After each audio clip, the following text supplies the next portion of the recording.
क्या आपको भी लगता है कि आध्यात्मिकता या स्पिरिचुअलिटी का मतलब केवल ध्यान लगाना या प्रार्थना करना ही है? एक्चुअली जब हम वैदिक आध्यात्मिकता और वेस्टर्न आध्यात्मिकता की बात करते हैं तो दोनों में हमें जमीन आसमान का फर्क दिखाई देता है। और आज का टॉपिक हमारा इसी विषय पर आधारित है। आज हम बात करेंगे कि वैदिक और पाश्चात्य आध्यात्मिकता में बेसिकली क्या डिफरेंस है, इसे गहराई से देखेंगे। तो चलिए सबसे पहले बात करते हैं दार्शनिक आधार की।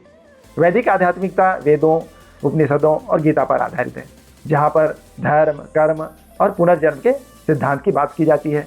वहीं वेस्टर्न आध्यात्मिकता का आधार यूनानी फिलॉसफी और यहूदी धर्म है, जहाँ पर केवल एक ही जीवन की बात की जाती है और नैतिकता पर ज़्यादा जोर दिया जाता है। दूसरा है ईश्वर की अवधारणा। वैदिक परंपरा में ईश्वर के अनेक रूप माने गए हैं, चाहे वो साकार हो जैसे कि शिव और विष्णु, या निराकार भी हो सकते हैं जैसे कि ब्रह्मा।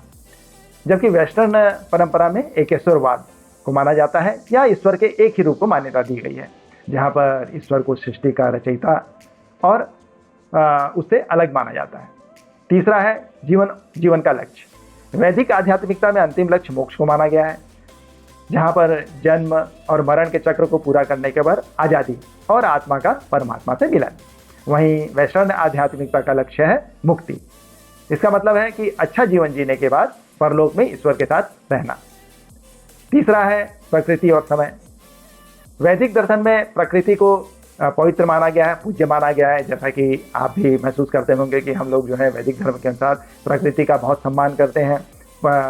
पेड़ पौधों को भी हम पूजते हैं, नदियों को पूजते हैं, यानी हम प्रकृति को पूजनीय मानते हैं।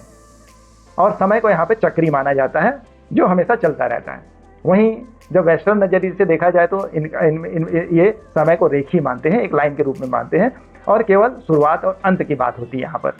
और प्रकृति को इंसान के नियंत्रण में माना जाता है।